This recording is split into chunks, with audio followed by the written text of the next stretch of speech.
Ron, you ready? Yep. I'd ask everybody to join us. I'll lead the prayer and Susan will lead us in the pledge. This is the emergency call meeting of the Eastland City Commission. It's the 18th of March. Let's pray. Father, we thank you so much for your great love for us and what you have done for us in so many ways. We thank you for this community. It's actually a true blessing to see these people here, and they're here because they care about you, their faith, and what they believe in. And we think that's the greatest message that can be told today. Amen. Father, we ask you to be with us and guide us and make decisions not only today but in the future concerning this community and the safety and the health, and all of us understand what's at stake, and help us to keep a clear head and to pay very close attention to what's going on around us as we support one another, we support our people and try to keep them safe. Father, that's our goal and our message, and we thank you for the medical community and what they're doing for us, and we pray that we keep them safe and protect them as much as possible. In your Son's most precious name we pray. Amen. Amen. Join me in pledging allegiance to the flag, please. I pledge allegiance to the flag of the United States of America and to the republic for which it stands, one nation, under God, indivisible, with liberty and justice for all. Thank you. First thing is public comment. You don't have to worry about public comment unless you have something you want to talk about that's not on this agenda. I don't think that's the case, so we're pretty safe there. But everybody has an opportunity. We will do that. We'll do that in a controlled way. We'll do that in a very professional way in just a minute. And the next item is the Board of City Commissioners discussing the action on the following agenda items. And this is discussion, consideration of the City of Eastland in response to the COVID-19 pandemic and the possibility of implementing our emergency management plan until the next regular City Commissioners meeting, April 20th, 2020. Let me give you a little bit of background. We've got this thing is finally in its final form last night. Ron finished it this morning, but we have met with, and I've seen the Facebook post and people, one of the questions that was asked by somebody is, have we talked to the medical community? Let me give you a little bit of background and history of what all has taken place. We have met with and been in meetings with the hospital, with the doctors, and they've been several meetings take place with the school board. Jason Cochran, Dr. Cochran is here, and one of the things the community needs to know and understand that we have, and I think our greatest asset right now is Dr. Cochran is on a phone call, usually 3 a day, but the one at 3 o'clock is with all the superintendents in the state of Texas. So if anything is happening, he's got a pretty good idea, if they're updated, that they know what's going on in the communities around them, and if anything breaks out close to us, he's going to inform the medical community as well as the city and the others of what's going on. So there has been a lot of conversation. We've been in meetings. Ron and I were in meetings basically all day yesterday, one form or another, trying to get us to the right place. COVID-19 is real. It's taking people's lives every day. People are getting sick every day. You've seen the news. This is not a joke. It is a real deal. The concern, and the reason why we're here now is as the city charter and things take place, and you've seen on the news, and Ron, I think, printed a couple extra copies of these. I don't know, but we'll share it with you in just a minute.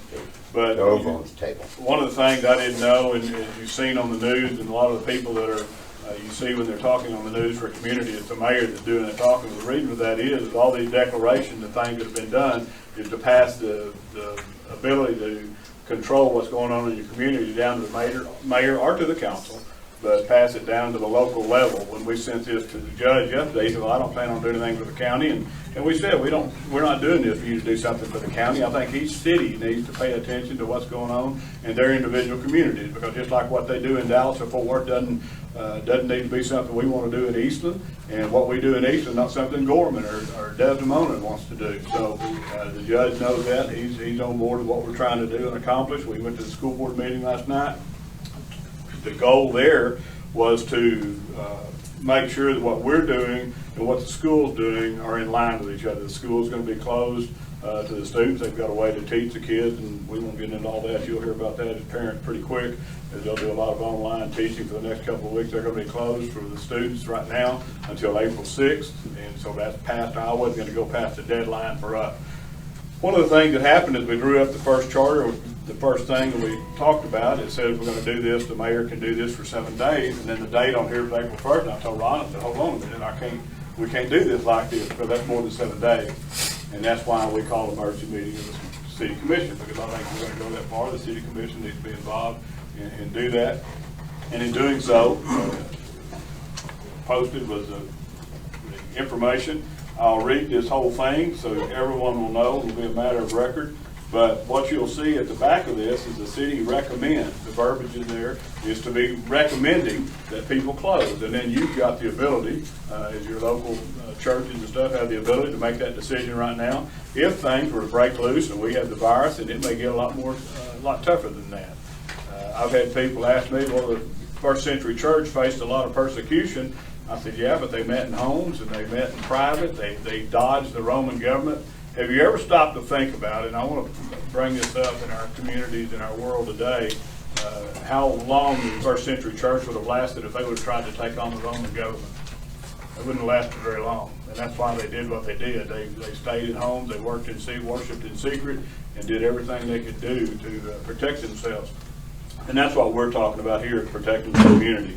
The verbiage on the first page of this is, whereas the World Health Organization has declared the coronavirus, now designated COVID-19, as a global pandemic on March 11, 2020. And whereas symptoms of COVID-19 can range from mild to severe illness and cause further complications, including death, the COVID-19 virus mainly spreads between people who are in close contact with one another through respiratory droplets produced in infected persons' cough or sneeze. Whereas on March 13, 2020, the governor of Texas issued a proclamation certifying that COVID-19 posed an imminent threat of disaster in the state, declaring the state of disaster for all counties of Texas, and that's what gives us the authority to make decisions. Whereas the continued worldwide spread of COVID-19 presents an imminent threat of widespread illness, which requires emergency action for the protection of the people of the city of Eastland, whereas the implementation of mitigation strategies can slow the transmission of the disease, this declaration activates the city emergency management plan. And whereas the city commission of the city, and that said the mayor before, but the city commission is making this decision now, the city of Eastland has determined that extraordinary measures must be taken to mitigate the effects of public health emergency and to facilitate the efficient, rapid, and cooperative response to the emergency. Therefore, be it proclaimed by the City Commission of the City of Eastland, Texas, that a local state disaster is hereby proclaimed for the City of Eastland pursuant to 418-108-A of the City of Eastland of the Texas Government Code. This declaration of a local state of disaster shall be given prompt and general publicity, shall be filed promptly with the City Secretary, and activates the City of Eastland emergency plan pursuant to 418-108-B of the Texas Government Code. Pursuant to the Texas Health and Safety Code 122.006, any individual, adult, or child having traveled or visited any level 3 country as established by the Centers for Disease Control and Prevention, the CDC, or traveled via cruise ship within 10 days prior to this declaration and returning to Eastland, Texas, must quarantine at home for 14 days. This declaration will take effect immediately from and after this issuance. Now, the thing that you're interested in is actually the back page. In order to minimize the impact of COVID-19 virus, the citizens of Eastland are implementing the following. Citizens of Eastland, City of Eastland. That's my typing again? Implementing the following plan. The city recommends no social events involving 10 or more people until April 1st, 2020. Social events include sporting events, church services, the public library, and service club meetings. The Majestic Theater is closed until April 1st, 2020. The city recommends all restaurants and dining rooms as well as bars will be closed until April 1st, 2020. Takeout and drive-through restaurant services may continue. Grocery stores and pharmacies will remain open. Closure of the city facilities are as follows. The city park will be closed, the airport, city hall, senior citizen center, and then the city, the police and fire department's front doors will be locked. You can get to the city hall or to the police and fire departments with a phone call, but minimizing those contacts. And you ask why we do that like the city hall. Well, we're trying to encourage people not to get out. If you want to come down and pay your water bill, we're minimizing that. You won't be able to do it. Just use the drop slot or actually use the stamp and mail it in. First of all, before we do anything, let me ask the commissioners if they have any comments they want to make, and then we'll let the public make a comment. I've got a prepared statement here.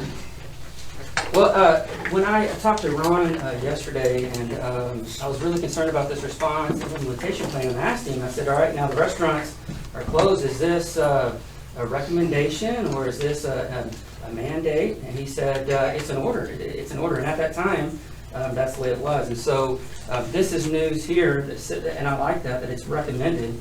But I would like to read this statement.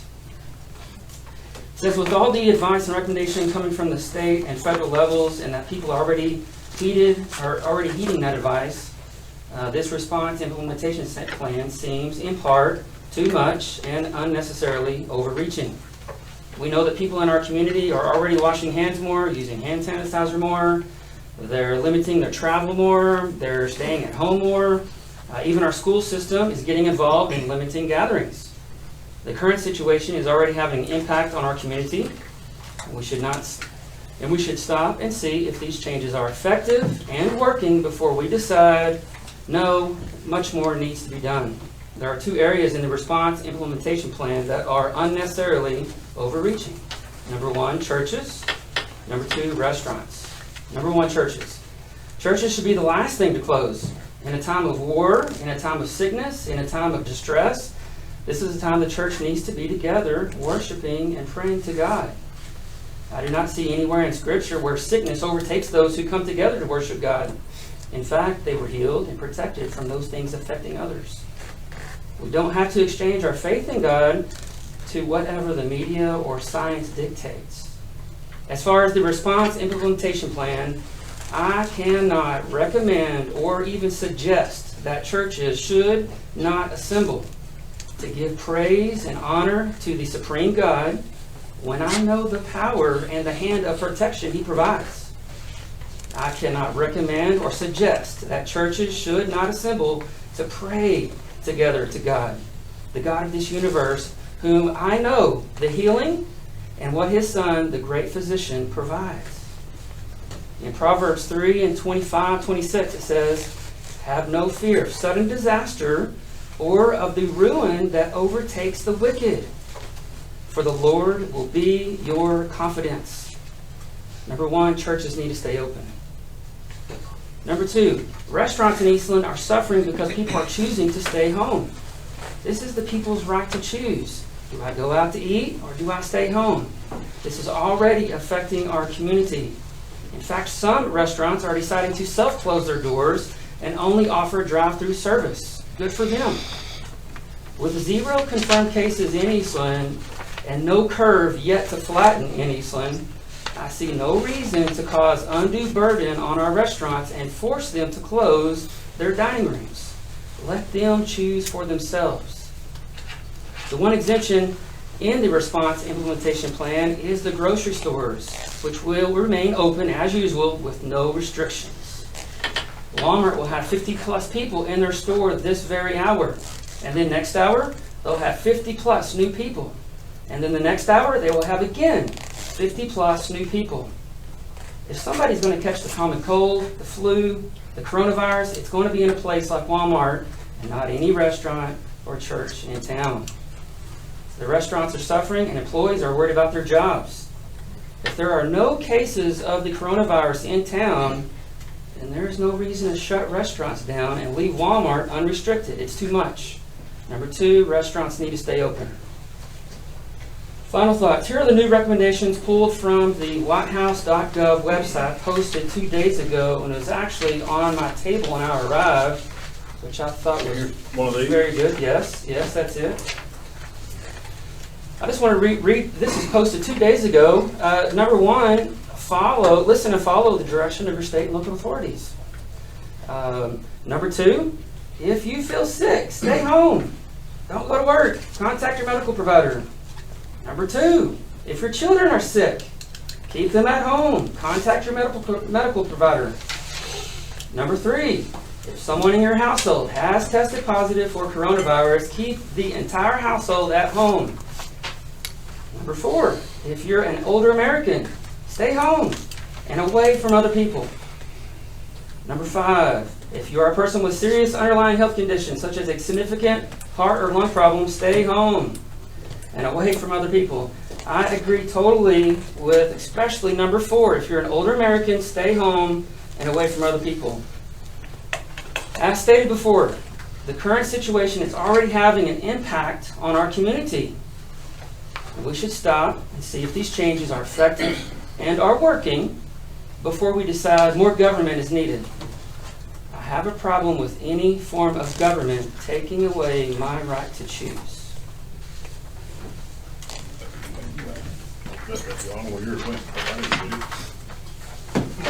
Anybody else, and thank you for that, anybody else have anything on commission?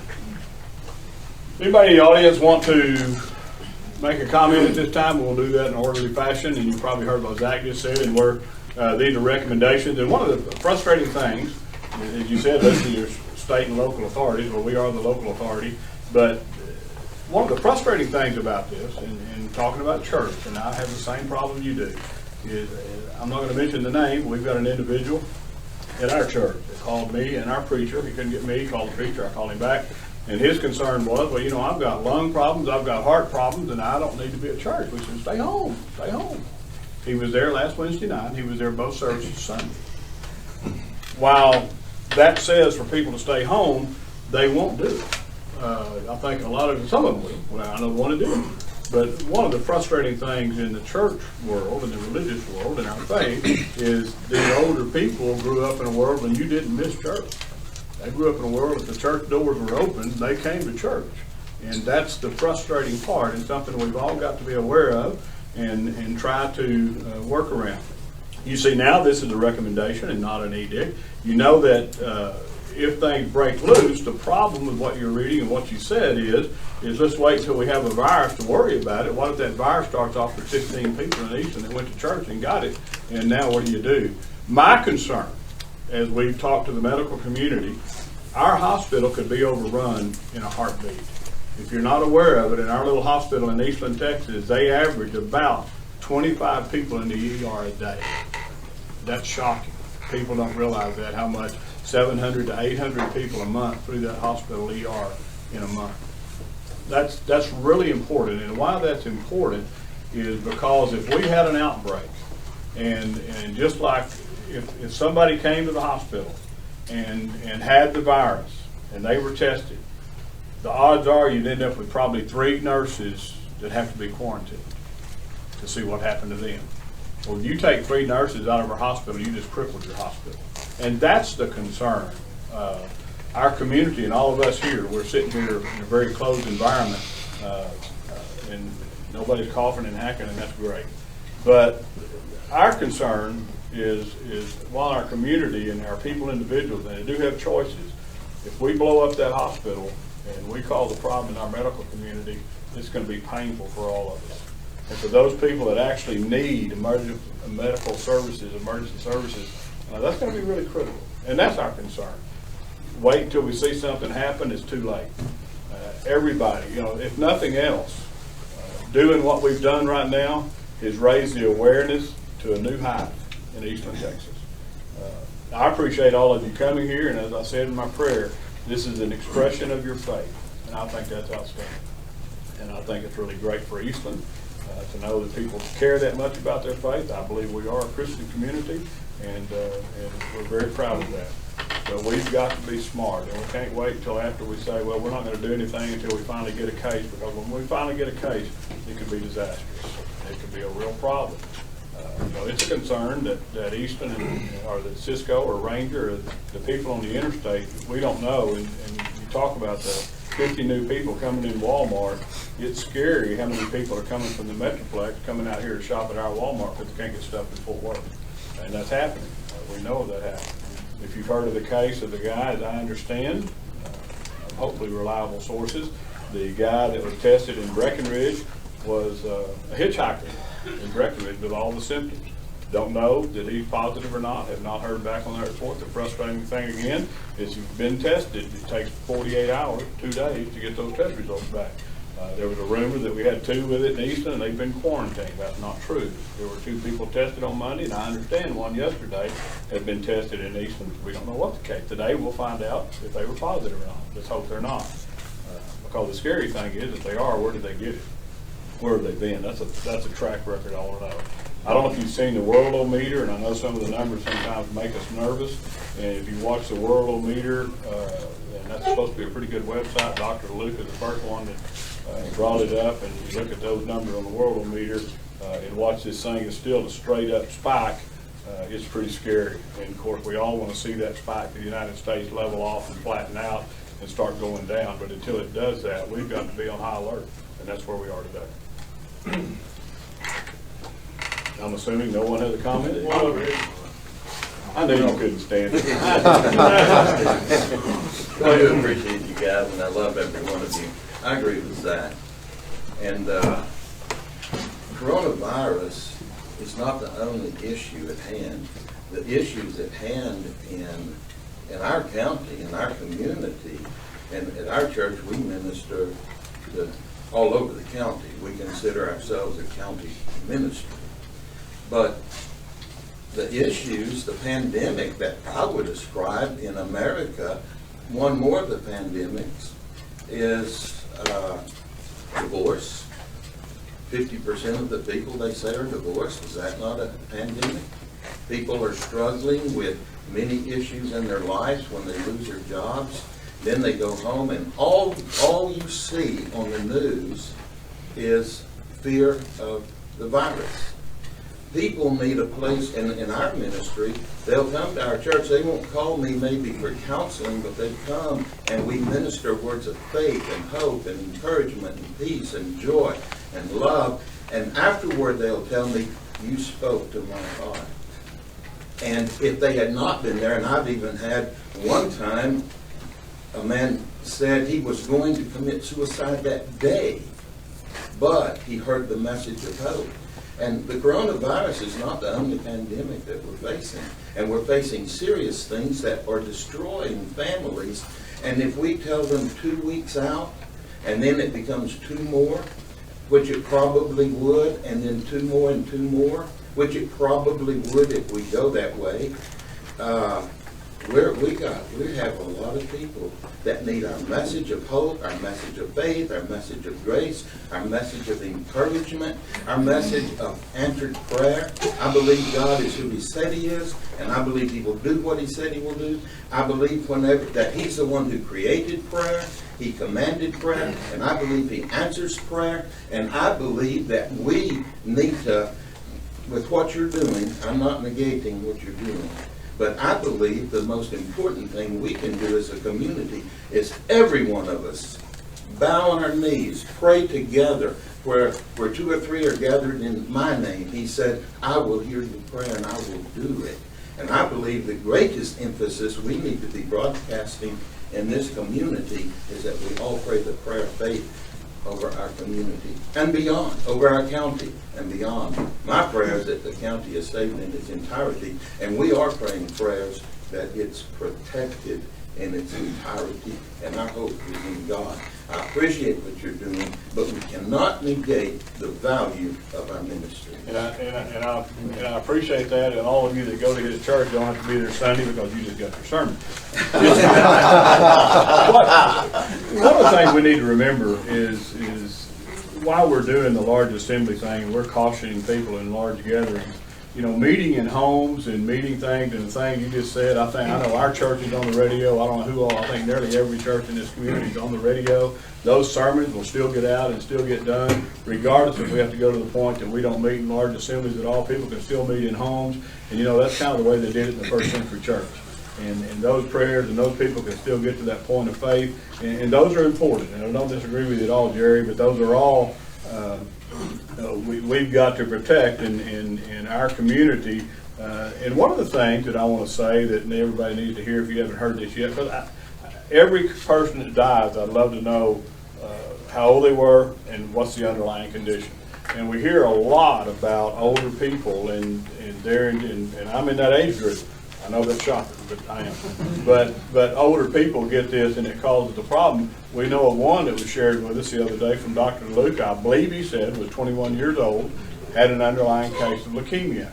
An underlying condition, but it's not just an age factor that can do it. And if you've got, we've got people in our community that are in their 30s and 40s, 20s, 30s, 40s, whatever's got the underlying condition we may not even be aware of, that they're fighting every day, that they've kept private, and this thing breaks out, and they're one of them gets it, it could be critical. So it's not just our older community. We've got to be smart all the way around.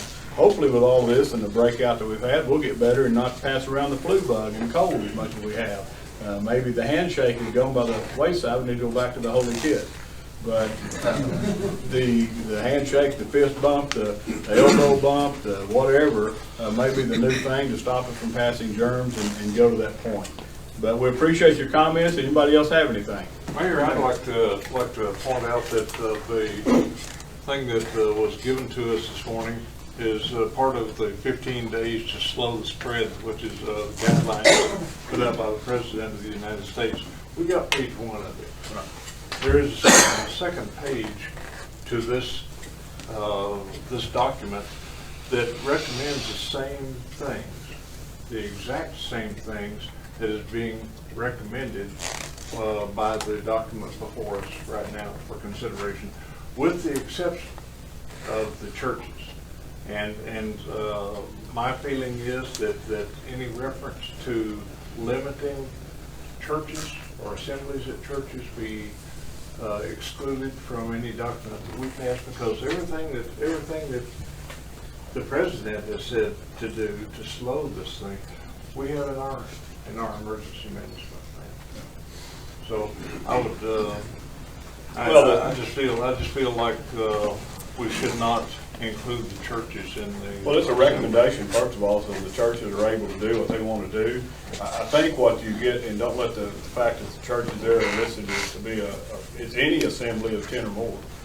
The examples really help people understand what are they talking about? Well, there's a list of things that we're talking about. A city council meeting. A city council meeting, yeah. Normally that's not a problem, but that's okay. It's social. We haven't signed this yet, so we're still safe. But that's really a recommendation, and those things listed there are to make a point to people because some people don't pay attention. Hopefully this will make them pay attention. Hopefully that someone that, like I referenced the guy at our church a while ago, and y'all got some at all the churches here the same way, they'll see this come down from the city and they'll say, well, the church is listed. Well, this must be serious. Maybe I need to pay attention. They may not listen to their local preacher and say, this is what we need to do, but they see something come from the city, well, then the preacher say, look, this is serious. We're taking this serious.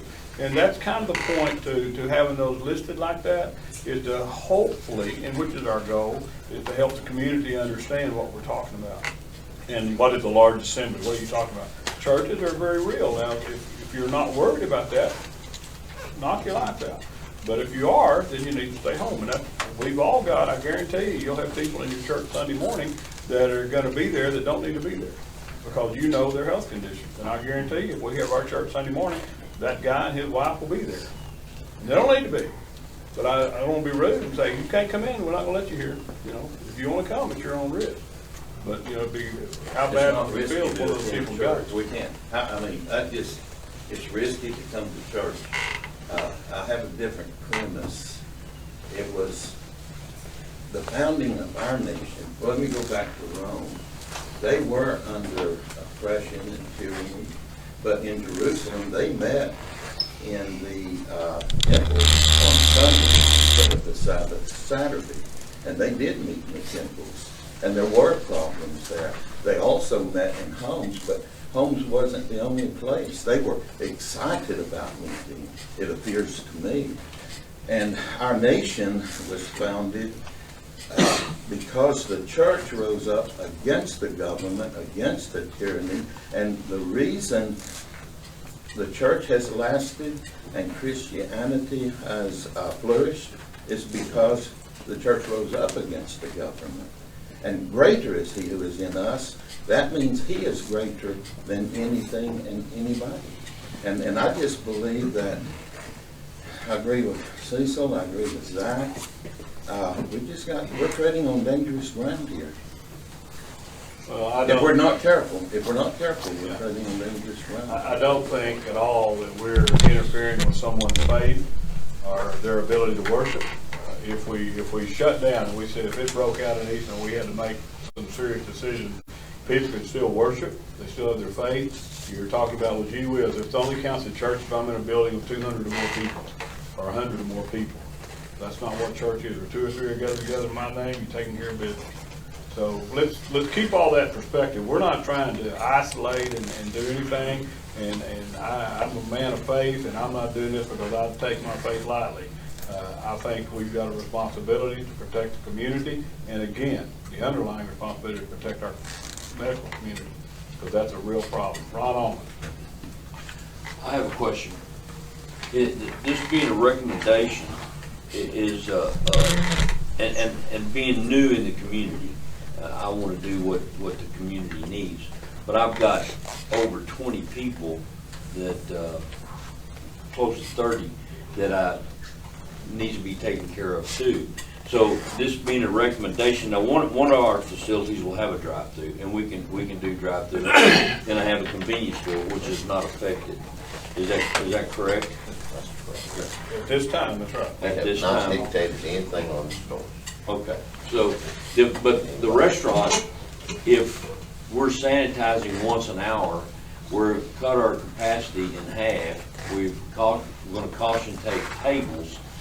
I'm just wondering if to keep, they won't get as many hours as they normally do, but they're gonna get something that they can live on until all this is over with. But like I said, I don't want to be I don't want to be the cancer that spreads the disease. But I got I've got people to think about that is depending on me to pay their bills. I understand. You know, It's a horrible situation. I understand. it really is. So is this a recommendation or is it Demand? No. No, it's a recommendation at the time, because we understand that question has come up, and how do you, obviously the restaurants are very important, and again, if somebody wants to go eat at your restaurant and go to your store, your convenience store, the taco, whatever they want to do, Toledo's, whatever they want to do, they need to understand the risks that they're involved in and to take very good care, to pay attention to what you're doing. I'm sure you guys are doing everything you can humanly possible do to protect your people that work there and the people that come in and frequent your restaurants. And we fully understand that. At this time, this is just a recommendation to get the word out there. Let people know this is serious and we're taking it serious in Eastland, Texas. Let's hope we don't have to go to the next step and to the farther step, because the absolute worst thing that happened, and I've seen on the news, now I don't know where it is, and I've seen on the news, even Walmarts are closing. Man alive, that Walmart in Brookshire have to close. So, I'm going to let Ron Allman speak first, and then you'll go next, okay? Ron had his hand up a while ago. Let me get Ron. Thank you, Larry. Hey, this whole thing has been based a lot, it's a real, okay? But hysteria and fear has gripped our nation and gripped this world. And, we've been, going to the Word of God, 1 John 4, God's love. And the opposite of fear is love. And I think that our opportunity here at this time to shine the greatest is to be able to acknowledge who we are, that we are the greatest nation on the face of the earth, and that we shouldn't let something like this stop us, okay, fear stop us in what we know is happening or who we are. And so I believe the greatest time right now is for us to shine greatly as Eastlandites, as Americans, to be able to see other people's needs, acknowledge those needs, and if we can answer those needs, if we can work to help them as a community. So many times we get ingrown and we get enclosed about what's happening with me. Okay, that's the reason why the shelves at Walmart are empty everywhere. All right, but if we recognize the needs of our community, we can meet those needs and we can fulfill as Christians what we need to do, whether we're, whatever denomination we are, it doesn't matter.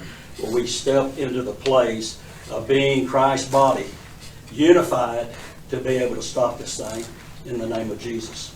So.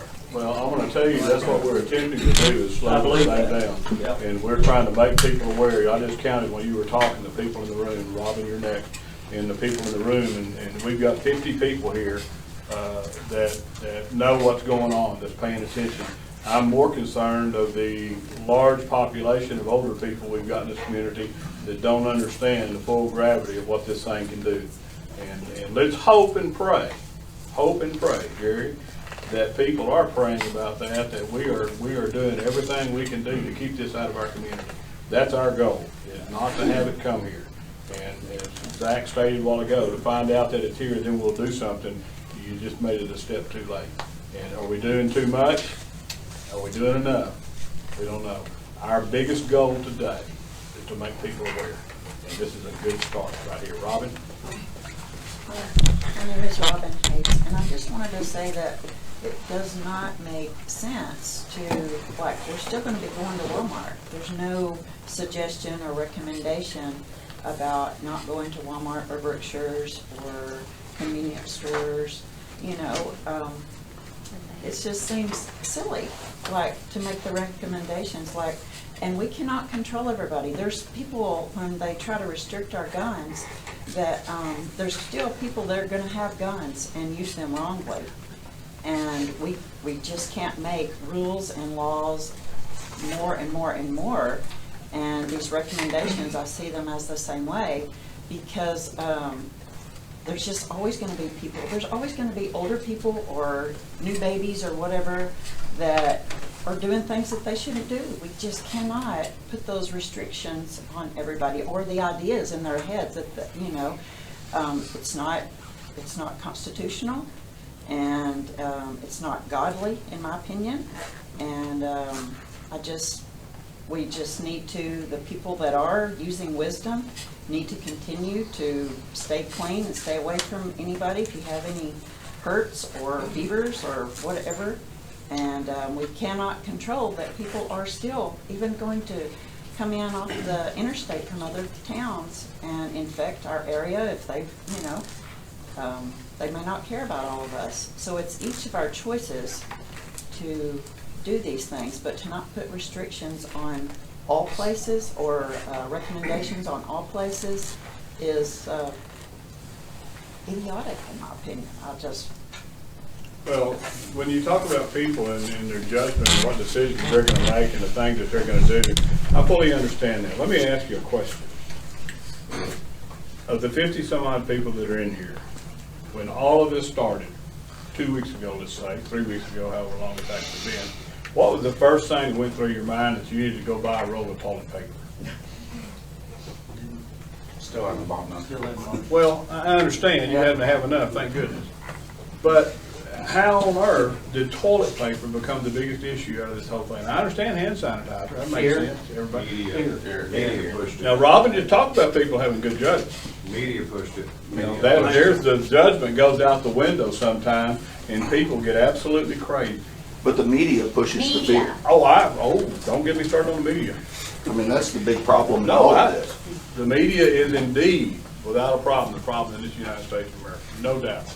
Don? You brought up fear. Pastoral like this.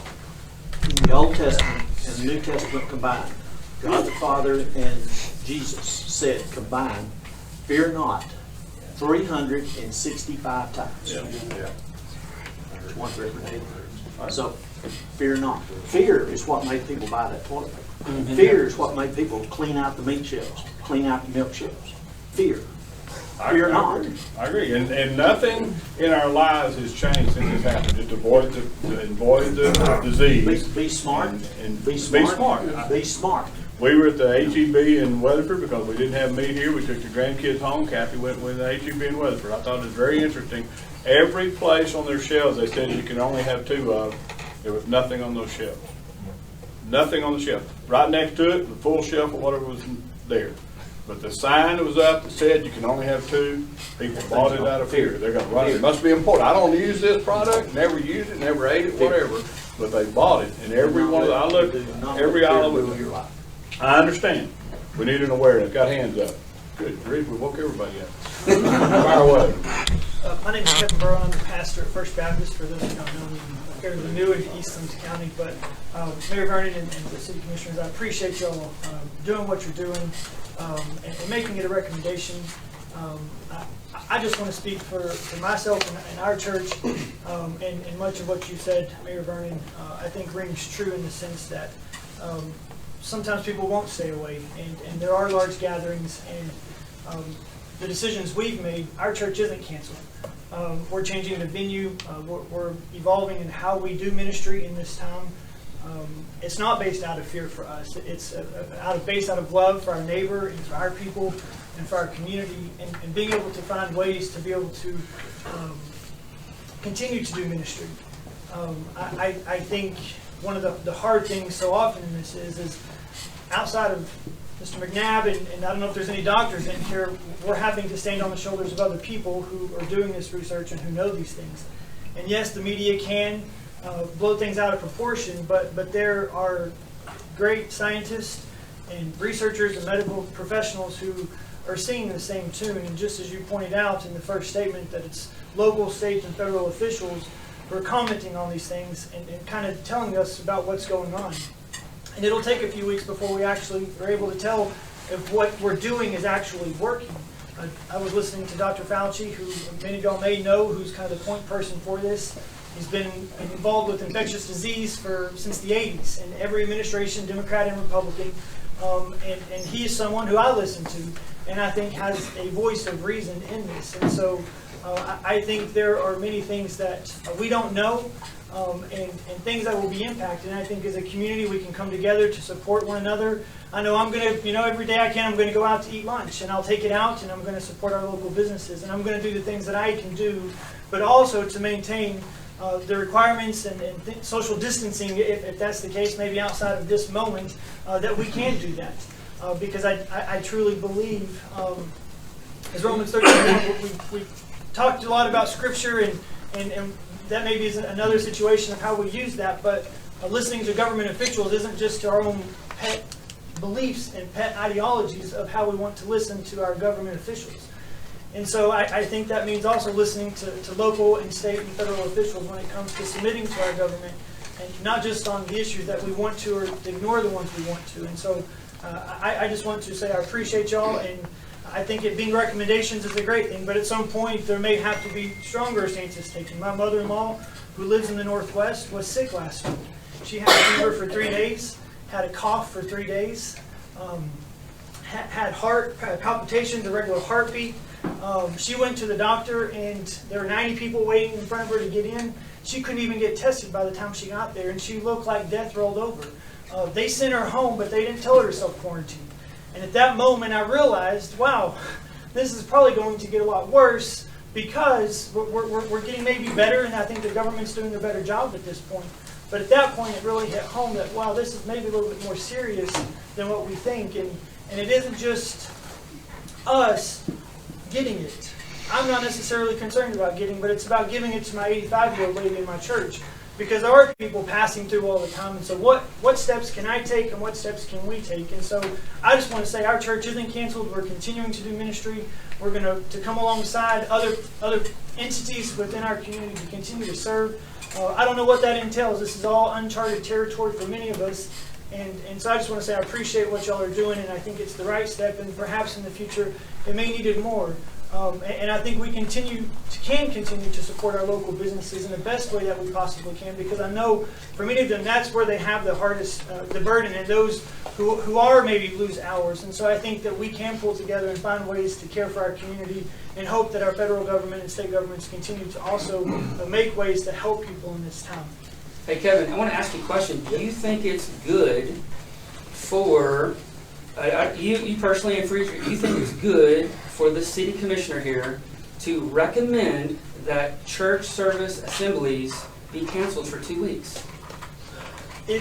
Absolutely. I think when Matthew 22 talks about render unto Caesar what is Caesar, and we look at the allegiance of what Jesus is talking about, and where does your allegiance lie? If the city commissioner were to tell us we can no longer have church whatsoever at any point. But we haven't decided yet. We're just talking right now. And we may not do that, but I'm asking you if it's good. Let me finish. But you think it's good. But let me finish. If the city commissioner were to say churches can no longer meet, if the federal government were to come in to say you can no longer have churches, we're banning them, we're going to persecute you, then at that point I would say absolutely not. I'm going to continue to have worship, and that's going to have to change. It wouldn't be the same way that I did right now, how we have our church and we gather at 405 South Seaman Street every Sunday. We wouldn't be able to do that. But from my interpretation of what the city commissioner and what our federal and state officials are asking is not that. They're not asking for us to quit meeting or to quit doing ministry, but they're asking us to help in this matter that is a crisis. And I think this crisis is very different because it's an enemy we don't see. It's germs. It's passed on doorknobs. It's on places where we don't know what it looks like. It is a very different crisis that will possibly could kill not just thousands, but hundreds of thousands of people if this continues in some way. If you look at different modeling and how it's projected, if we don't do any kind of social distancing. And so I would say I'm perfectly okay with that because I've not heard from Mayor Vernon or from our president or from our governor that churches can no longer cease and they have to cease operations and functions of what they do. I have not heard that. And until I hear that, then I'm going to do the best that I can to continue to do ministry and to continue to share the gospel with people who likely aren't going to come to our church anyways because they're afraid they're going to get the coronavirus. So how can I reach that person? The federal government right now is not recommending that church assemblies not meet. They're not, even the state is not. And this is what is before this commission right now. And but I just want to make sure that you are good. You think it is a good idea to recommend this commission that church assemblies should be canceled for 2 weeks. Is that right? I would say we are changing the venue. So whatever that looks like, if a church wants to cancel, then they certainly can, but we're changing how we do things so that we can be in accord with what we're doing. And I would actually disagree with what the federal government is saying, that the president, as the CDC came out and said that gatherings of more than 10, the White House came out yesterday and said, these aren't really just guidelines, these are actually hard and fast rules that we want people to follow. And it's a recommendation. Your church can do what they want to do. Hope and I don't think pray. the city is in the business of recommending what churches should and should not do. The city can recommend to anybody what we can do, trying to protect our healthcare community. I do think we need to. And again, the purpose of this is to make the people aware of what's going on around them. Because there are people that absolutely don't think this is serious, and it is very serious. Guaranteed. E.T. had his hand up. Let me get E.T. Yeah, I think the fact that this room is so crowded with people, which is going against every guideline that's out there, should tell you that, and I will only speak for myself, I feel like I'm speaking for others, but I'll speak for myself, in that we fear an overreaching government much more than we do this disease. Right. I personally don't see the numbers. I've looked at the numbers too. Where was the hysteria last year when the flu killed 18,000 people? Zero. Why the hysteria over this? Well, it's driven by the same thing that H.G. Wells used in 1938 when he came out with a little program called War of the Worlds. Almost ended him up in jail. But it demonstrated the power of this media and how people can be led to believe. Now there's also another factor of political pressure which you guys are under. I acknowledge that. If I was in your shoes, I would be having to deal with that as well. You're being pressured into, you can't be inactive, you can't do nothing. But, the safest thing to do would be to lock everybody in an individual cell, okay? Social distancing to the ultimate, to the maximum. That would prevent you from getting the disease, correct? Well, there's such a thing as sometimes the cure is worse than the disease. At one time, bloodletting was a state-of-the-art medical procedure. And I'm afraid now what we're about to experience is an economic bloodletting. Absolutely. Where the cure could be far more devastating than the disease ever could be. Yeah. So I would caution everyone that this is more than likely, this is a virus. We have experienced viruses in this country for no telling how long, probably longer than I've been alive, I'm sure. They come and they go. There's very little that anybody can do to stop it. Vaccines that are based on last year's flu are at 50% effective at best. That's at best, and these are the people, stretching the numbers because they're making the stuff. And I'm not saying that we need to be fools. I'm saying that we need to be cautious, and we need to understand where this pressure is coming from. I can speak for our company. We are not going to do anything different than we do every year when flu season rolls around. We tell employees, if you're sick, don't come to work. If we see you sick and coughing around, it's very likely you will be told to go home. And that's just the way we deal with it. That's all I got to say. You know, if there's any truth to the deal that 84 won't live above 84 degrees, you're pretty safe. Yeah. You can burn it out of your place pretty quick. I got a hand in the back. Go ahead, Cecil. You had, no, you were next, Cecil. Go ahead. I just, you know, E.T. made some good points there about the pressure, political pressure and so forth. That goes both ways. You know, we are charged with the responsibility of taking care of the people of Eastland. Be responsible for the well-being and the welfare of our community. Now, the question is, can we go too far? Yes, we can go too far in doing that. What if we don't go far enough? What if we don't do things that are necessary to protect the health of the people in Eastland? There's one study out that says that without doing anything at all about coronavirus, it could kill 2.2 million Americans. I don't want that to happen. Believe me, all my life, I have been against oppressive government, about over-regulation. I love what our government has done, as our federal government has done with regard to regulations.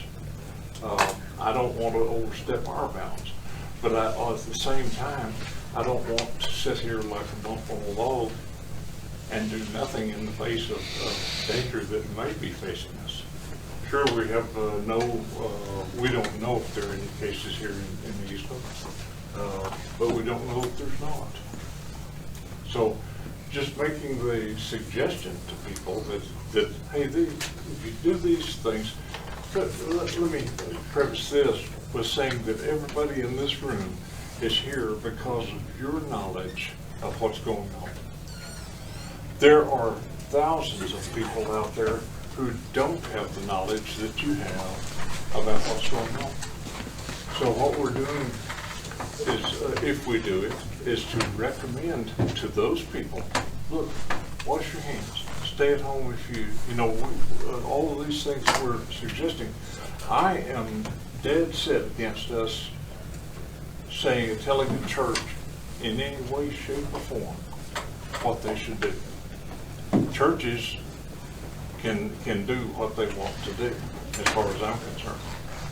But I do think that we need to make people aware of the problem, make them aware of the possibility of, you know, if a young person gets sick, they will probably recover from it.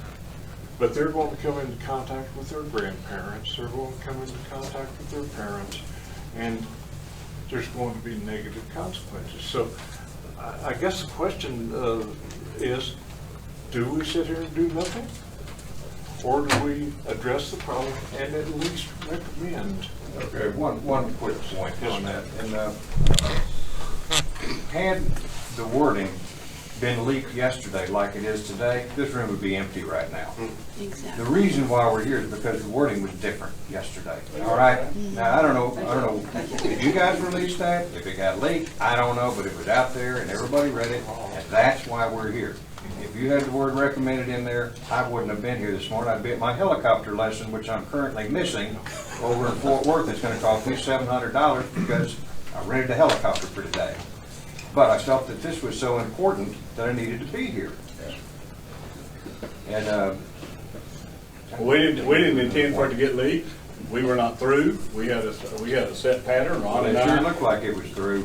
Well, It didn't say draft on it anywhere. we still had another meeting to go to with the school The board. phone call you gave me was clear that we would not conduct service. This is what we were considering That was the doing, phone and call. what we Yes, told and I'm glad you called. we were considering doing, is what we told you. We called the preacher to let them know what was happening, and that's fine. And that's what we're trying to be, as open and honest and straightforward as we can possibly be, and keep everybody informed. I regret that it got leaked, that it was put out there without that in there, because I was not comfortable where we were and still working on things. We went to the school board meeting last night. We got one of the 3 or 4, I believe, the chief of them gave it to us wherever he went, and he gave that to us and said that we can, one of the deals that different people have, we've seen several documents, one of them had recommended on it, and I said, there's the word I need right there.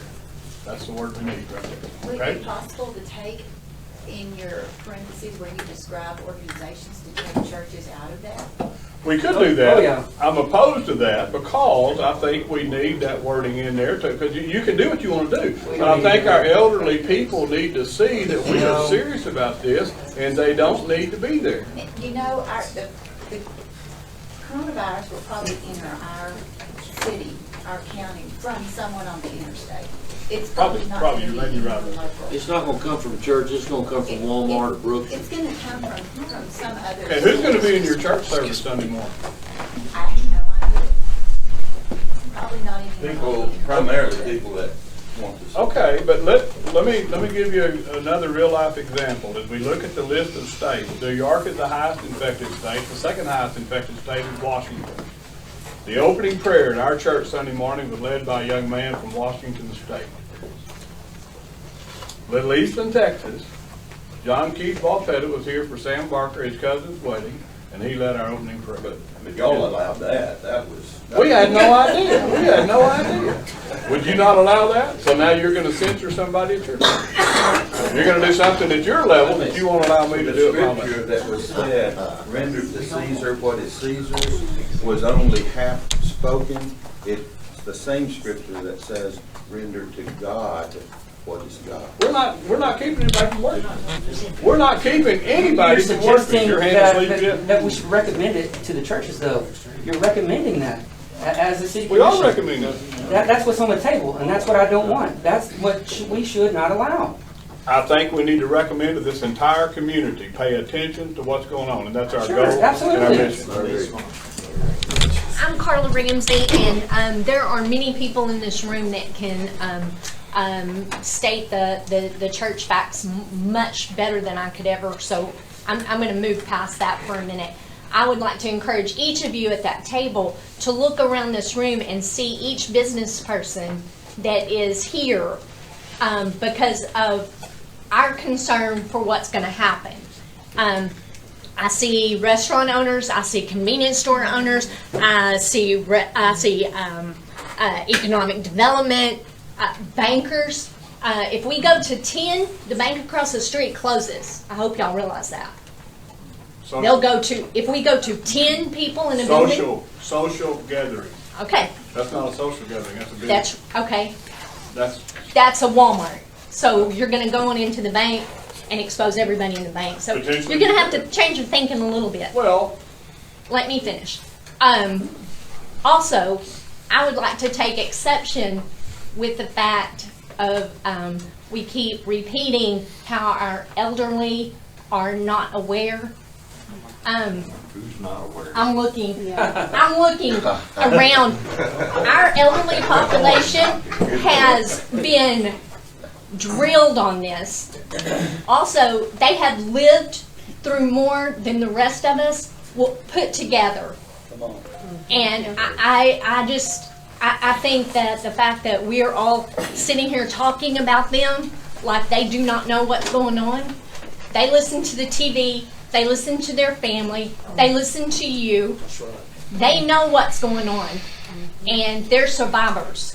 They're going to do what they need to do. great point. So that's my thought. I've got just a couple more comments. You had your hand up earlier, and I didn't call on you. Do you still have a comment? I do. I wasn't going to speak. When you talk about closing the churches, everybody that knows Nobody me, talked about closing no, the but churches. it's a recommendation. No, it's not. It's now not a recommendation. Well, no, it's a recommendation, no gathering 10 or more. Okay, so is that Church involved? services. Yeah. I'm just going to talk about the churches. Anybody that knows me knows what I went through last year. The church was so important. Even on my bad days, I went. And you cannot get that on a radio, guys. You cannot get that in your living room. When they did praise and worship, you feel the Holy Spirit. And when you're going through chemo, and way worse than what we're going through right here today. This is fear. This is media just making us all scared to death. I know scared. I know scared way more than a lot of people know scared. And you rely on God, and you put all the media in a closet and just let them do whatever they want to do and quit listening to them. My parents, elderly, she's right, they all know what's going on. They have self-confined themselves into their home. That's their decision, and this should be everyone's decision on what they're going to do about it. Shouldn't be anybody else's decision. We have freedom here in the United States, and we should be able to do what we want to do. And if we want to go worship, or if we want to go into Walmart, or if I want to go into her bank, or anywhere I want to go, that's my decision. And I don't want this stupid virus to make a problem to any of us. And if I want to, I'm going to thank you very much, and I appreciate your comment. One more. Yes, sir. I would like to read the First Amendment, and it says, Congress shall not make a law respecting and establish a religion or prohibiting the free exercise thereof, abridging the freedom of speech or the press or the right of the people peacefully to assemble and to petition the government or redress of grievances. This is a form of Congress, correct? That's what the government. Okay. So we are trying to limit what God can do. In Luke 1:37, it says, "For with God nothing shall be impossible." And not only that, and then you read back in the Old Testament, it talks about where Jesus, he went through all the nations, and he healed, he delivered, he cast out demons, he cast out the lunatic, he healed every manner of disease that ever was. They brought the multitudes. He was at a church service one time. They ripped the roof off and lowered their friend down just so that he could get to Jesus. And here we are, we're going to make it a petition or whatever y'all want to call it about, hey, let's put the church on hold for 2 weeks. How are we going to get the healing, or how are we going to get the help from our brothers and sisters in Christ? How are we going to be able to have my mind just went blank. Well, I appreciate your comments. I think we're all on the same page. I don't think anybody's against what you just said and what's been said by the group. And one of the things we need to all recognize is Jesus would come back right now, he would heal this disease. But he could do it without coming back. That's why he said, I send you the Comforter. That's the Holy Ghost. We can ask. But if we stop allowing us to come together and have revivals, how are the people going to be? In the upper room, in the book of Acts, it talks about they were in an upper room, just like this. They were meeting, and then they began to speak in other tongues of other nations. They were speaking in languages of each nation that was there, and the Congress, actually the sheriffs and everybody that was there, they said, look at these men, they're drunk. And Peter stood up and said, they're not drunk, they're speaking in tongues. And it says that 3,000 was added to the church daily. And then you want to stop us from having congregations. You want us to instill fear instead of hope. Large bodies. Large. John? We got somebody over here. I have one challenge for everyone in the room tonight. Before you go to bed, get on your knees. Come on. Get on your knees and pray to the God that we believe in, that He will heal this nation. He will eradicate this virus. If enough people get their voices together, now whether they are in a group or not in a group, you are a group on your knees praying to our God to eradicate this, to make it null and void. He is my God. He's a big God. He can do that. But it takes everyone putting their faith out there to believe that all of this can be taken care of, and none of this will even be necessary. I got very quick. Very quick, okay. My name is Richard Krantz. I've heard from each church around here, but let me tell y'all, we are the church. We are the body of Christ. You are part of the body of Christ with me. I have not seen any recommendations on there at all where we should turn to God in prayer, or we should turn to our congregations for support. I didn't see anything in any of the recommendations that we should do that. That's good. And to me, that should have been the first one on the top of the list. I like it.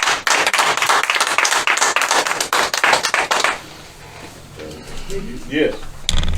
I wasn't going to speak because I don't ever speak anything like this. But 2 years ago, or a couple of years ago, a little Baptist church in Silver Springs, Texas, was shut up. Out of fear, every church, I think, in this town has a security system set up. They have people that are armed in order to protect their church. They had to do something. I opposed locking our church doors 15 minutes after church started. I had a gentleman that I love very, very much, and I love each one of you, and Cecil Funderburg is one that I hold way up here. I had a gentleman in my church that I love very much who asked me this question, and it stuck with me, and it still sticks with me today. It sticks with me about this virus, whether or not it's ever going to be in Eastland County or not.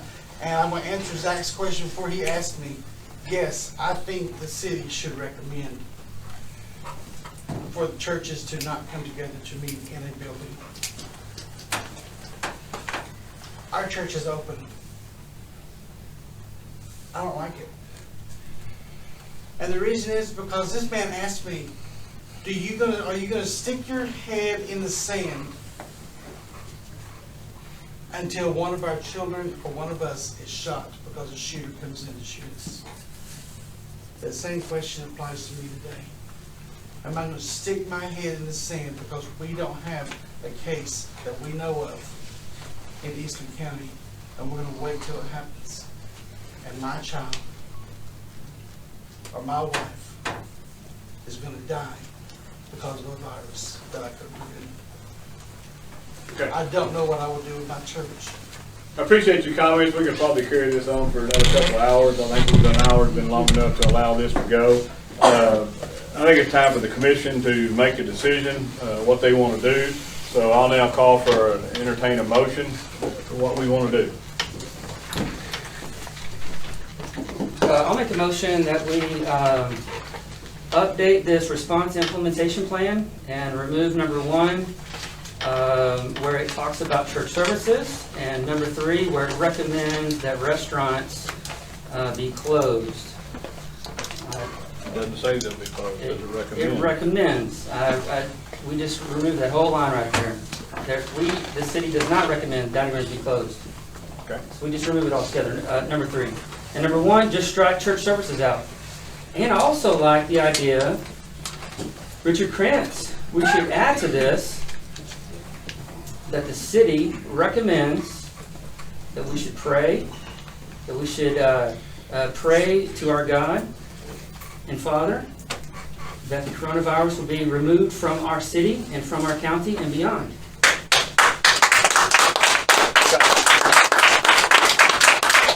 Got the motion before you. Entertain a second.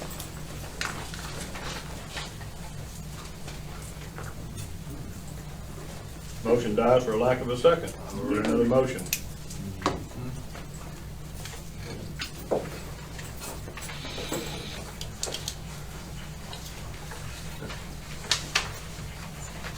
I'd like to point out one thing, that the declaration of local disaster due to public health emergency, on that page that is the declaration that'll be signed by the mayor and by the city secretary, makes no mention whatsoever of the response implementation plan. So first of all, this declaration does declare a disaster, which is recommended by the federal government and by the state, that cities do this so that we can make people aware of the problem or of the threat. I don't believe in panic, but I do believe in information. And so I think that our city emergency management plan does need to be implemented, which would enable us at some later date, if it becomes absolutely necessary, for us to take stronger action. And so I would make a motion that the declaration of local disaster be approved as presented, which does not include the second page. Now, and then I'd like to discuss changes to the second page, the recommendations. But I'd like to make a motion that we approve the declaration. What are you gonna do with the second page? That's not a part of the declaration, because there is no mention of it in the declaration. No, that's true. That's true. That's what the second page is really kind of doing. When you look at our emergency plan, there's really no plan, if you will, that covers this particular event. No, it doesn't cover this particular event, and that's why I think that we need to discuss the recommendations separately from this declaration. So we're going to declare, so your motion is for the state of emergency of this declaration for the city of Eastland to be declared, whatever that may mean. Yes, sir, the state of disaster rather than the state of emergency. It's not an emergency. I mean, it is a public health emergency, but we can declare a state of disaster. Which and we'll discuss the second page separately. Which meets the recommendations of the Texas Government Code and Texas Health and Safety Code. I don't know if there is a disaster yet. That's the only thing I'm struggling with on that. You've heard the motion.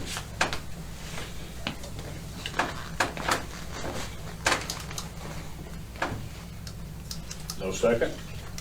Die for lack of a second.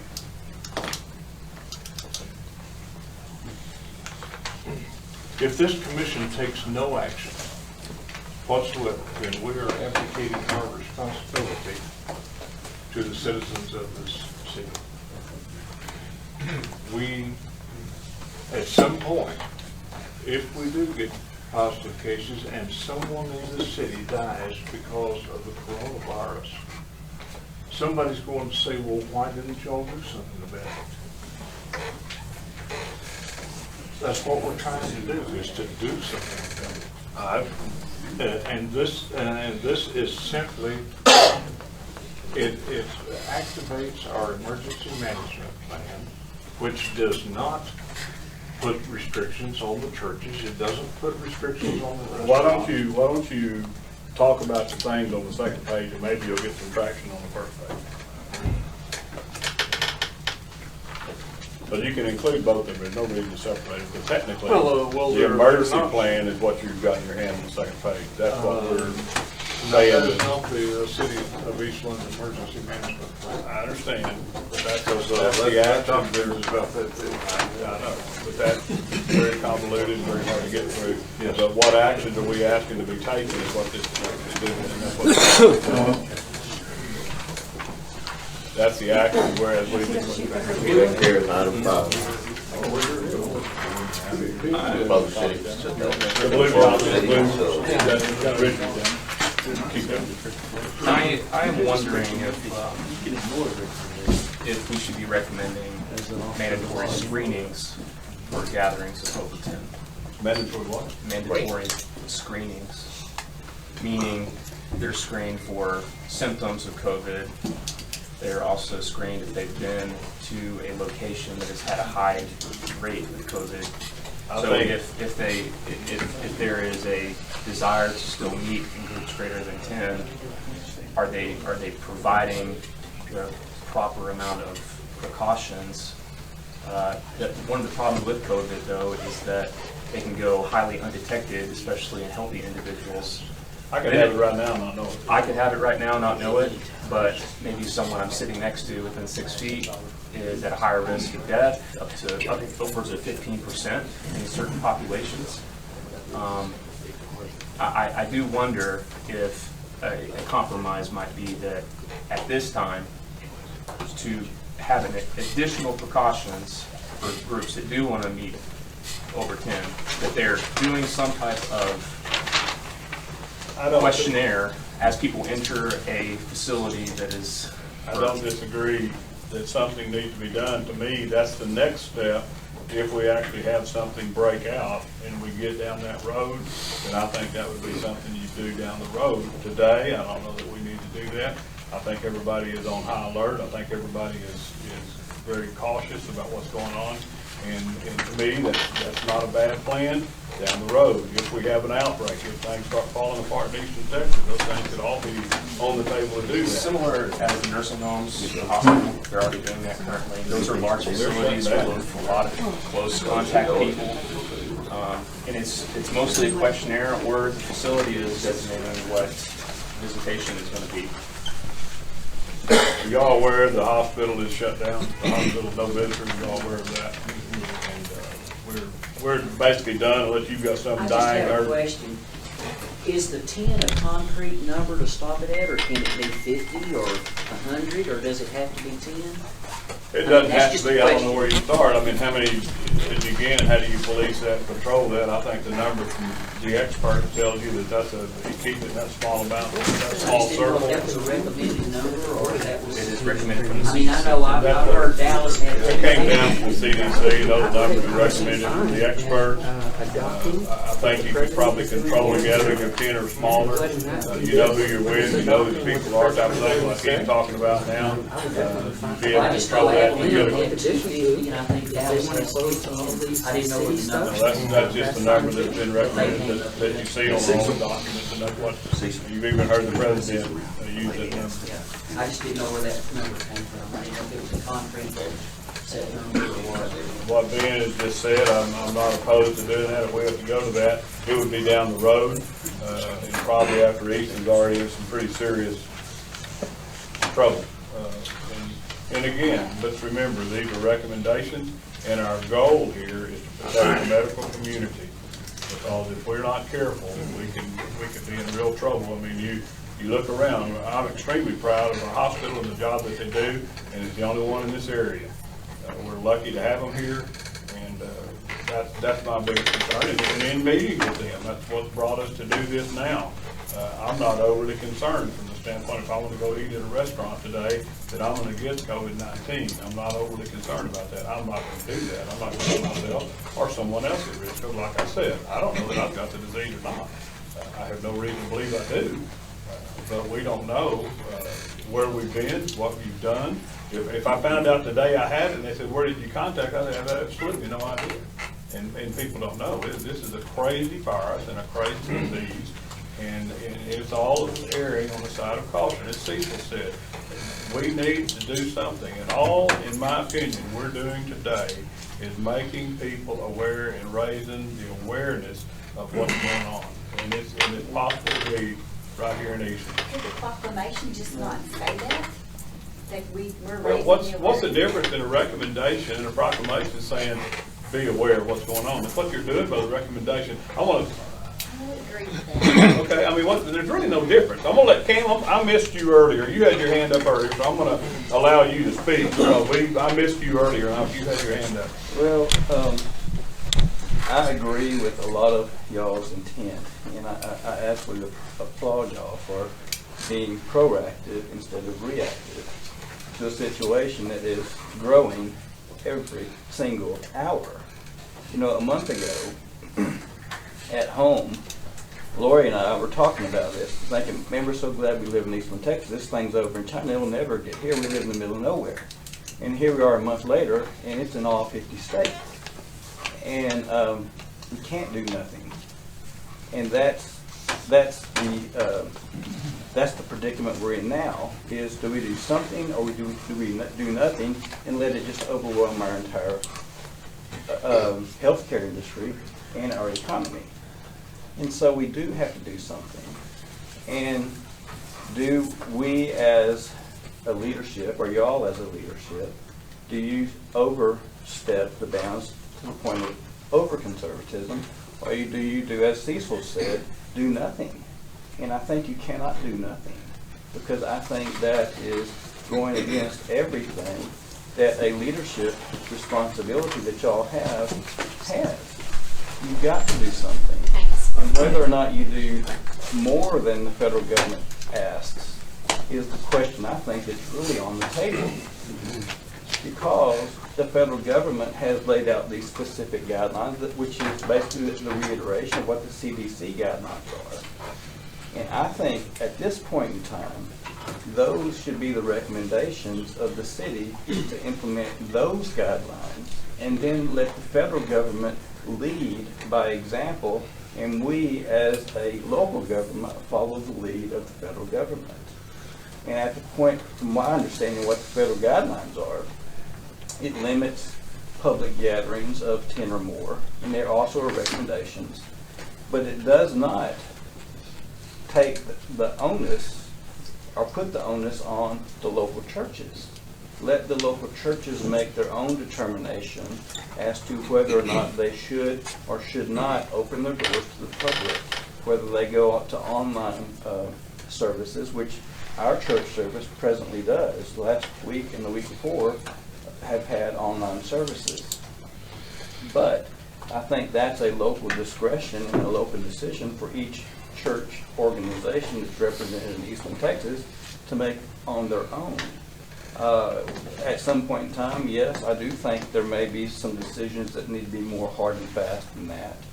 And I certainly recognize the concern of the public gathering and the nurturing that you get from a social church gathering. And I certainly applaud that, and I applaud that emphasis upon the community. But you can still have a community in certain instances in small groups that will not critically impact those that may be in most harm's way. And we talk about why public gatherings are so critical.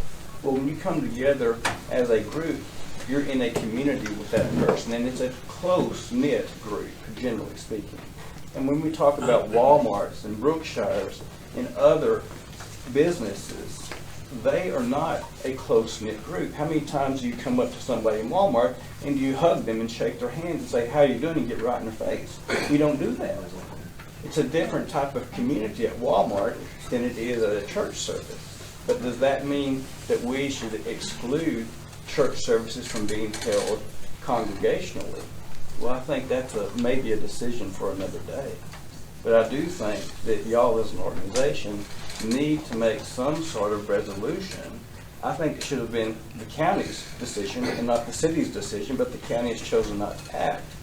But you are, and so I applaud y'all for taking the responsibility to do something. And that's what I want to say. How many deaths have there been in the last 2 hours in the United States, or new cases, not deaths, new cases in the last 2 hours in the United States? Probably Nobody knows. How many deaths has been told? 116 in the United States. 116. 116. Like 6,000 all over. 806 since 7:59 this morning, new cases. And that's that world meter you can monitor, and that's what the healthcare people are monitoring, and what you see. And if you pull that up and look at it, you can go down through there and see where some of the deaths are and what's the background of a lot of people that died and so on and so forth. But 99% of them have an underlying case. I'd like to make a motion. So our odds of winning the lotto is better than getting this. So will this be a recommendation, or Recommendation, all it is. Okay. You run your business like you've been running it. It's a recommendation. Pay attention to what's going on. Get the people to pay attention to what's going on. That's all this is a recommendation. As you said, make people aware. That's what we're trying to do. This is a serious deal. Good job, David. If make everybody sleep better tonight, and the fear of we're trying to shut down everybody's churches, and that's not the case at all. Take the word church out of there and let's move on. I'd like to make a motion, please. Okay.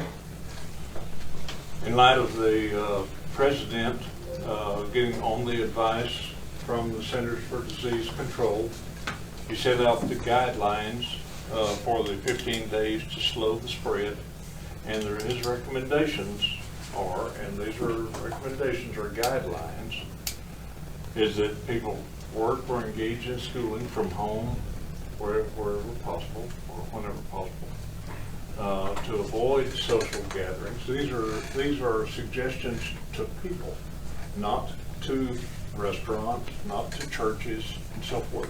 These are recommendations to people. That he recommends that they avoid social gatherings in groups of more than 10 people. Avoid eating or drinking at bars, restaurants, and food courts. Use the drive-through, pickup, or delivery options. Avoid discretionary travel. Do not visit nursing homes or retirement or long-term care facilities unless to provide critical assistance. Basically, what my motion is that this commission, rather than come up with guidelines that or directives or recommendations for businesses, that we make the same recommendations, that we just adopt the President's coronavirus guidelines for America as. I don't see how it is any different what the President Because recommended. we're saying that we're recommending that John or one of the restaurants closes their dining facility. I think we need to make a recommendation to Ryan Hobbs that if you want to try to avoid coronavirus, then we would recommend that you avoid social groups greater than 10 and that you avoid eating or drinking in the dining room. Now, that may still affect your business. I'm sure it will. It's already affected. But this is a national declaration of emergency by the President of the United States. It does not accept Eastland, Texas. This includes us. These are his recommendations. I think that should be our recommendations. Well, to me, I see what we're doing is doing the same thing they've done. I don't really see the difference.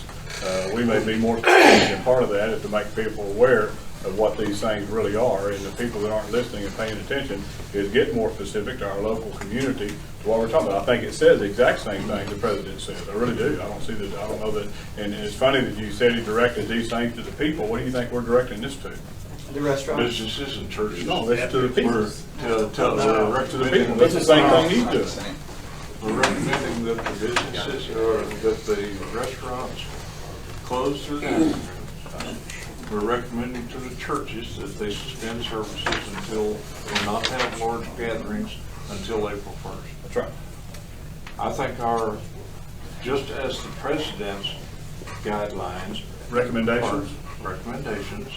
Well, it says guidelines. Guidelines, a suggestion. What's the difference in a guideline or regulation? I mean, that to me is splitting hairs. It doesn't say law. It says guideline. Yeah, it's a suggestion. Which means recommendation. What's the recommendation and a guideline? What is the? I mean, those are all the same thing. I feel like we're doing the same thing. I don't know that we're splitting hairs, and I don't know that we're splitting hairs. I don't know. As we've said, and several people have said, we need to do something. Y'all need to figure out what you want to do. You've got the documents for you prepared, and I'll make a motion that we accept. Leave the documents together. There's already a motion on the floor. There is, isn't it? It's died for a lack of second. Did you ask for a second? Oh, on the deal you just recommended. I'm sorry. Yes, sir. I didn't. You've heard a motion from Cecil to go by the So- President's guideline. Is What, there a second? I want to clarify the motion. Okay. I want to make sure I'm getting this correct. Okay. The motion on the table is that the city of Eastland adopts and agrees with the Same President's verbiage. coronavirus guidelines for America. I don't have that. It's second page of this one. I don't know. Somebody cheated. The first page is talking about the slowing the spread, do not travel, limit the travel. So let me just verify, just make sure that is the motion on the table. That is my motion. Is that we are going to accept the President's Corona guidelines for America for Eastland County. For the city of Eastland. Is that right? That's it. One clarification, what you're referring to, is that just changing this line item 1? It's Or are we talking about changing the entirety? It is abandoning this The second page. Completely. and just And just So we're not adopting, gonna do anything city facility. adopting this, the president's guidelines. We don't want to address city facilities specifically. Well, or the theater. that I think is entirely up to the city manager. I mean, if he sees fit to close the parks to large events, then I think at least this commissioner would back him up on it. Because the Majestic Theater, or it has been closed, at least temporarily, I agree with that. The airport, City Hall, all of these recommendations under number 5 down there, I think are discretionary items that are at the discretion of the city manager. So make sure I've got the right document in front of me. This, what you're referring to is right here, is that right? Well, it includes the first I think page it's too. the entire guidelines.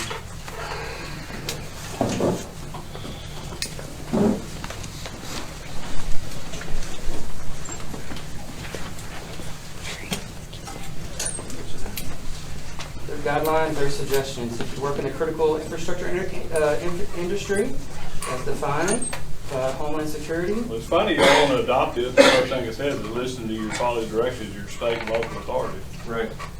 Now you're going to try and do what the president said.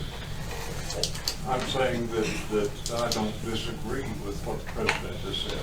I agree with these guidelines. I think they're all inclusive. It does not restrict the free practice of religion. It doesn't violate anyone's First Amendment rights. These are recommendations to people, not directives or recommendations for a particular business to close their doors. Okay. Are you allowed to second? Oh, I technically could, yes. Okay. We haven't. I vote, and I could second. Right, you could second this. Okay. Now, we've got a motion on the floor to adopt, and I want to make sure we're clear about what piece of this. I think some of it's redundant, but because There's been some people that said that we need to do something. This is something. This is we affirm what the president is saying here, and we agree with that. And so I with think that, we're doing I'm the gonna same put thing. second on the table. Okay, I think we're doing that. We're doing the same thing. The only thing that I really see that we're saying is let's not tell the restaurants that they've got to close. Let's not even recommend. Let's not bring it up. Let's tell the people, don't go to the restaurant. That's right. Okay? And to me, again, I think we're splitting hairs. We should recommend they close, but they don't have to. They can still do the same the president did. We just mentioned that. So It's a suggestion to avoid social gathering is what it is. It's a guideline to avoid social gathering. They don't even use the word requested or recommended. Okay, but the motion on the table, we're going to leave number 5 intact. We're going to replace 1 through 4 with the president's guidelines. No, that's not what he said. He said number 5 is at the discretion of the city manager. Well, okay. What is Cecil saying, and correct me if I'm wrong, is to do away with that second page altogether. Okay. Yes. And leave that up to him, what he does with the rest of the city services. Yes, sir. Okay. That includes Majestic Theater? So our new second page is these guidelines from the president. I don't know, who has the authority over the Majestic Theater? Is it the board? It'd be the board. It's a city-owned building. Well, that's not on the table right now. Yeah, that takes the Majestic Theater out of the equation. We will get that in the document that we can live with, and that's fine. We just need, because some of this is redundant. It's on my only concern. We don't need to repeat it. We need to get the right piece of this that says the same thing. So that's the motion from Cecil to replace this entire second page with the president's recommendation. Yes, sir. Second on that? Second. Got a second from Zach. Any other discussion? I would like to, I feel like we should be recommending to gatherings of 10 or more that they consider providing questionnaires to people entering their facility. I would like to entertain a motion to recommend that gatherings of 10 or more people, they consider providing a questionnaire to those entering the facility to screen for people that are high risk. So Walmart would have a questionnaire at the door for every person coming in? just like what This we were is gonna what do. you want to recommend? Yes. So we All subs? well, if 10 or more. Yeah, the hardware store, There's- every business in town that has 10 people, It might. recommending this. Possibly, yes. How do you police that? Yeah. You recommend the business Yeah, provide a but questionnaire after the if they provide the questionnaire and they gather a bunch of paper and pencils and, you know, what is the questionnaire? Who provides the We would questionnaire? provide the What are questionnaire. and who is the policing agent to gather that information? Who's gonna look at it? I don't know how you police that. I agree with, you know, philosophically your statement, but practically, how is it policed? And to whom is that responsibility going to be shifted to? Is it just another piece of bureaucracy that institution, that business, that public gathering has to fulfill, which is kind of right back to the very core of this whole conversation today is my reading. Now, I promised myself I wasn't going to say anything today. Impossible. Those that know me came here to prove me wrong. We got down to the second. Well, I do believe I have something of value. Yes, sir. You've been around long enough. 46 years in the fire service in this community, retired fire chief in emergency services. We're still operating. Police, fire, EMS, and the hospital. And Ben, you're still filling prescriptions. We're still operating. Irrelevant of what the situation is, we've got to run into it. Our job, and I'll make it real simple, is preparation. If we don't prepare for the worst, we fail on every call. I've dealt with more death and trauma than anybody in this room in my career. It's real. Dead is dead. I applaud the city council to make a positive political statement to our community. We all live in this democratic society. We elected these people to make a decision. Freely walked in and cast a ballot.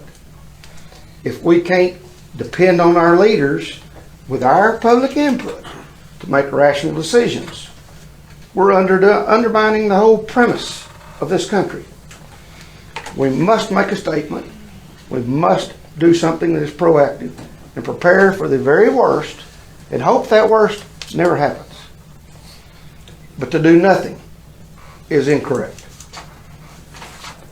Recommendations and guidelines are that exactly. I'd like to have Aware. one other thing in the president's guidelines.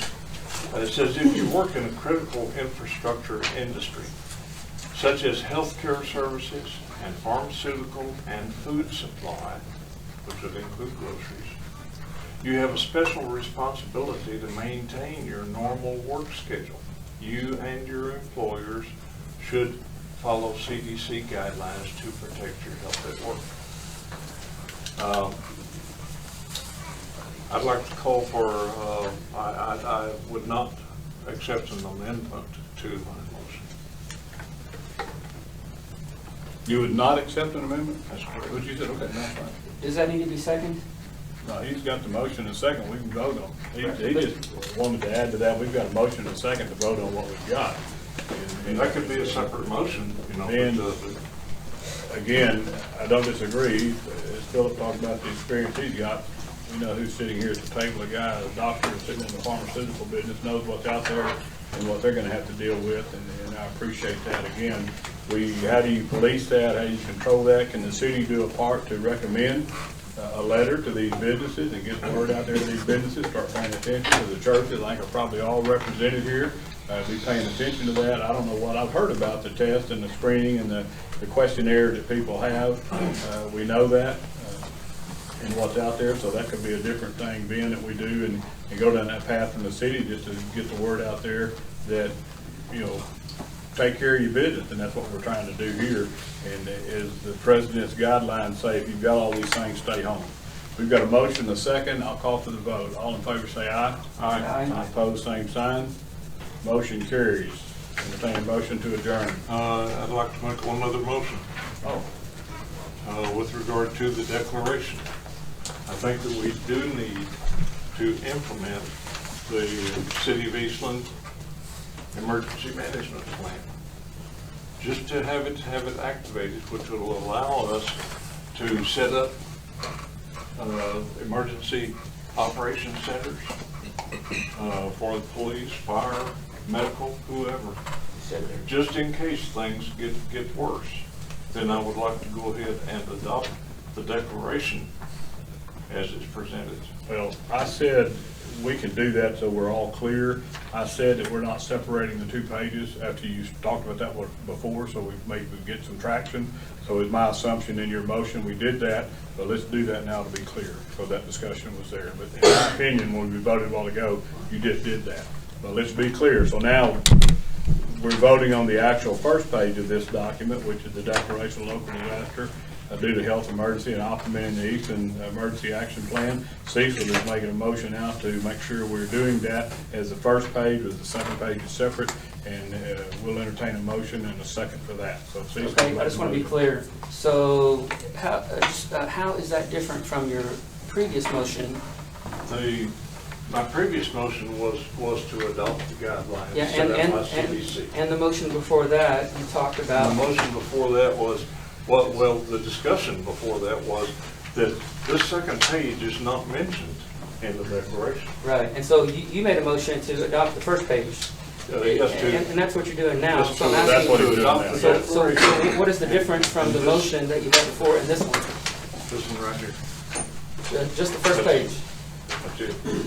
He's adopting that first page. Yeah, I don't. And the main purpose of doing that is simply to enact our emergency management plan. We have a national emergency. We have a local emergency. We should activate our emergency management plan, and that is what this declaration does. I just don't think we have a local disaster, though. That's the only thing I'm dealing that with. verbiage, that verbiage. State law refers to that as a local disaster. That's the verbiage that comes down. Like the governor declared the entire state, and the president declared the nation. The government declared the entire state as a disaster. What that did, put in place for the local mayor or city commission to do whatever they need to do to operate, to implement their emergency action plan. So if anything happens, we can move forward. I can tell you that if we have to move down that path and move forward, we'll have more emergency city commissioner meetings called so we can move forward and do that. Unless something's absolutely where I've got to make the decision on my own, I would do that. But 90% of the time, we're going to have this where we can all meet and be on the same page. And the disaster declaration also opens the door for resources from the state and the federal government that if we don't declare it, aren't available. It opens up the Stafford Act as well as other sources of funding if it becomes necessary. Just simply by us making this declaration. And it also might affect our local businesses later if they are trying to get reimbursement for taking care of employees that miss time and things like that that's been mentioned. It'll help them as far as the fact that we have already declared to make this declaration. Yes, sir. Got a motion, entertain a second. Second. Got a second from Ben. Any other discussion? All in favor say aye. Aye. And opposed, same sign. Aye. Okay, motion carries. Now we'll entertain a motion to adjourn. Make a motion, we adjourn. Motion to adjourn from Zach. Thank y'all. Thank you. Thank you. Second.